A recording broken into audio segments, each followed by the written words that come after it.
America. Never before has a governor ordered the mass closure of tens of thousands of businesses for any reason, let alone because of a viral illness. Why not? Because that's not the way the laws are supposed to work. Our laws do permit the governor to issue orders of mandatory medical testing, isolation, and quarantine, but only to individuals infected with or likely exposed to a communicable disease. And even then, the government needs to prove its case in court before it can take away that person's freedom.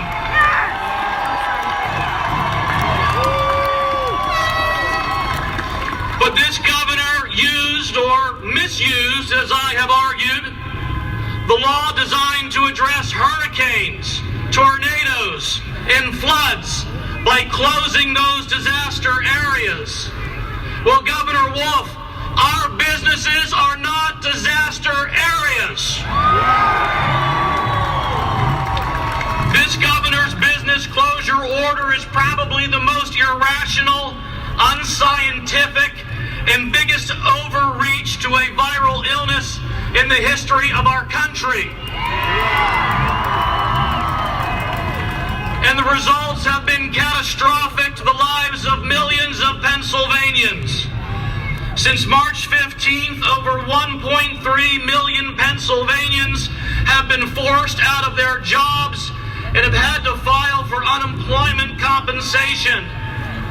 Roughly 20% of the state's workers have been laid off. UC claims could cost the state between $4.5 billion to $6 billion by the end of the next fiscal year. The UC system was so overwhelmed with new claims, it crashed. And what about unemployment comp for the small business owners and independent contractors like you and me and Miller will unnecessarily inflict lasting economic damage? Janet Yellen, the former chairwoman of the Federal Reserve, states that America is in the throes of an absolutely shocking downturn and will experience at least a 30% contraction of our gross domestic product. She explained this is a huge, unprecedented, devastating hit. And other economists now project a record-shattering 40% annualized contraction in the U.S. economy. Pennsylvania and America have suffered the most devastating economic collapse since the Great Depression. And much of this has to do is the direct result of Governor Tom Wolf's business closure order.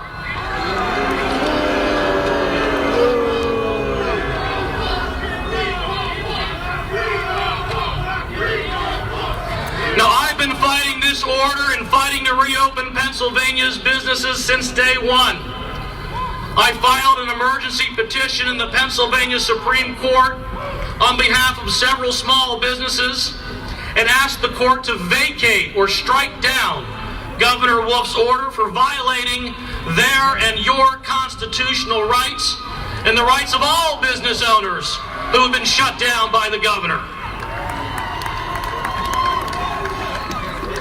Now, regrettably, the court denied our claims. It even declared that you have no right to judicial There's review. a lot of people here. There's about 1,000 people here. Closed.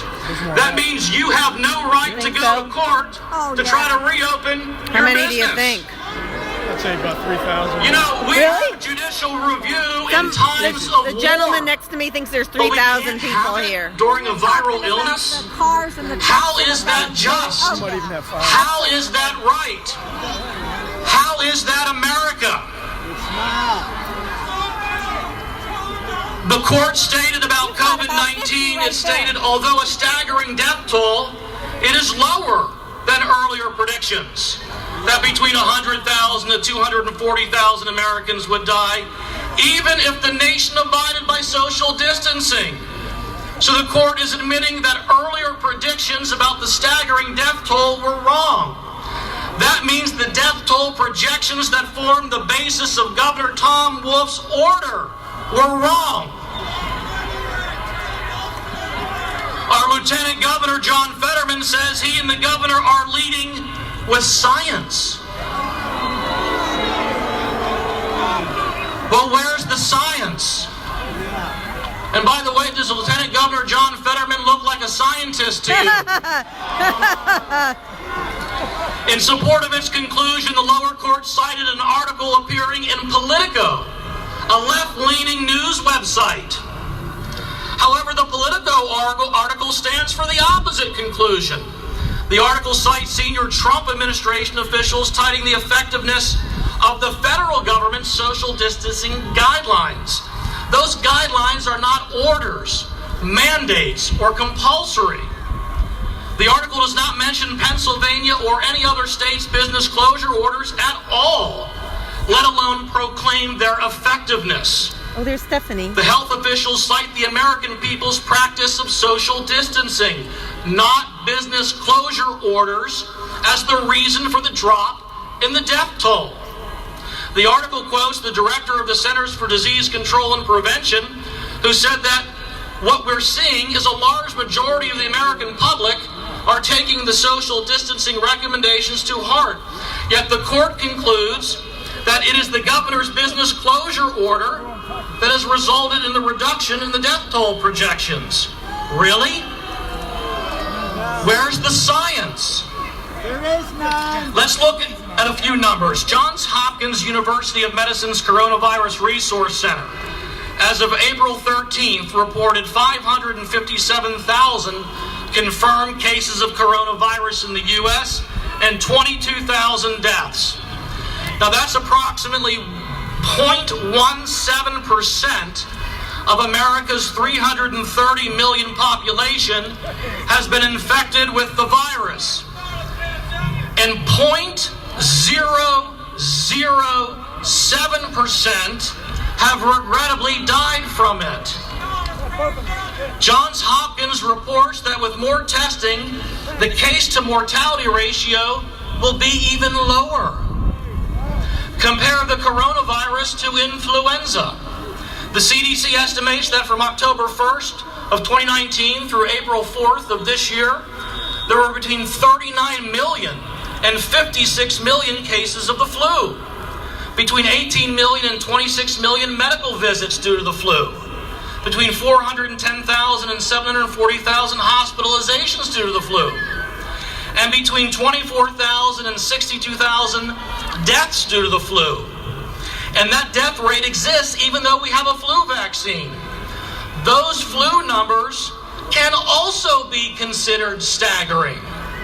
But we do not shut down tens of thousands of businesses and lay off millions of workers in response to the flu. Now, where's the science? Here are a few more numbers. And by the way, I read where our Secretary of Health, Dr. Rachel Levine,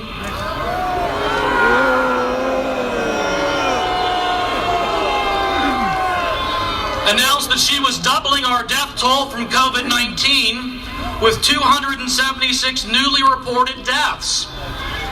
Now the jump, she said, is partially due to the fact that probable cause deaths are now being factored into the total. Probable cause means, well, it's possible those deaths were caused by COVID-19, but we're not sure. Does that sound like science to you? Where's the science? They don't have any. Let's talk about science.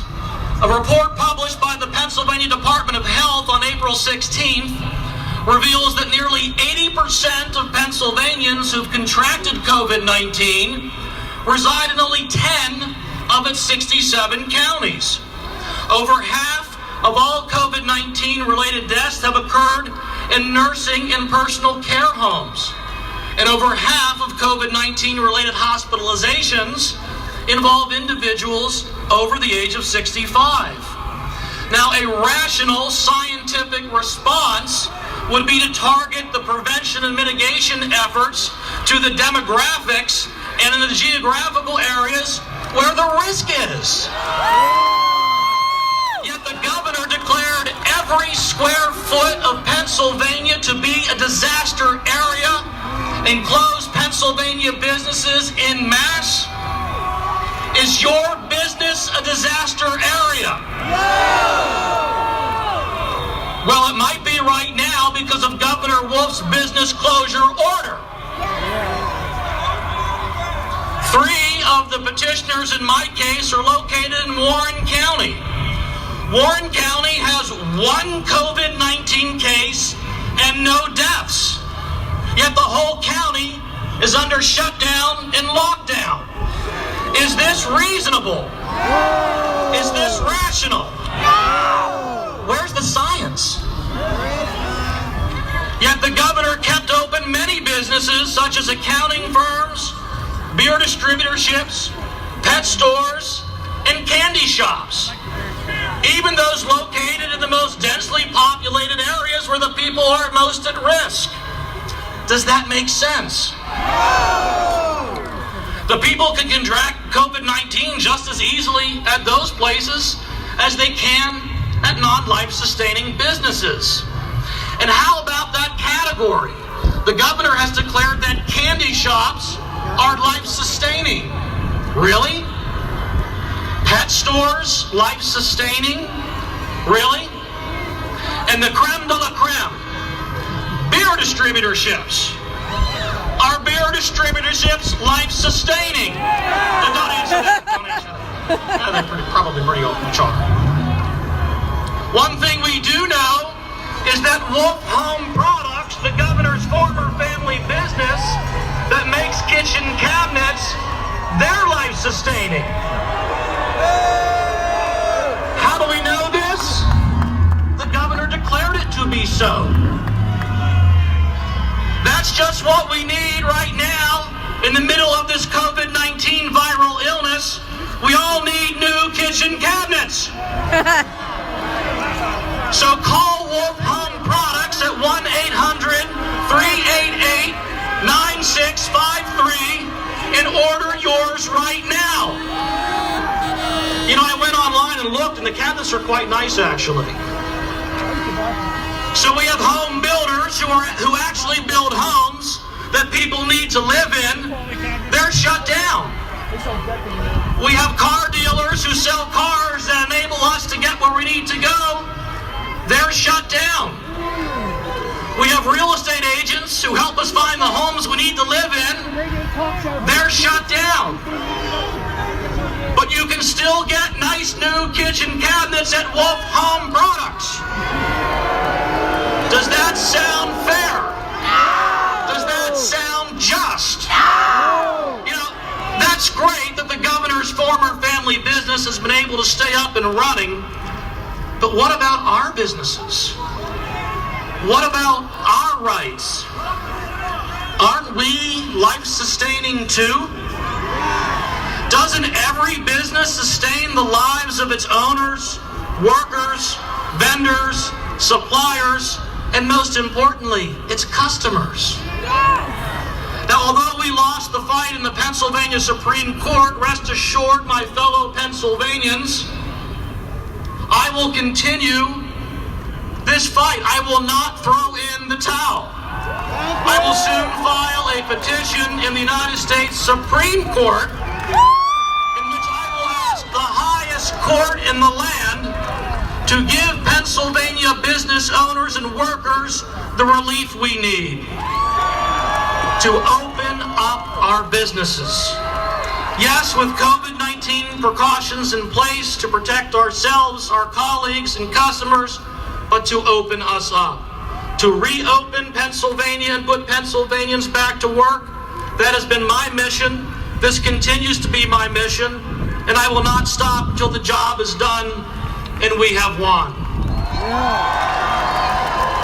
By litigating in the courts, by our great legislators like State Representative Russ Diamond and Don Kiefer and State Senator Doug Mastriano fighting in the legislature, and by you coming out here today to make your voices heard. This is how we win Together, we will reopen Pennsylvania, put Pennsylvanians back to work, and make Pennsylvania great again. Thank you. God bless you. God bless America. Thank you, Mark.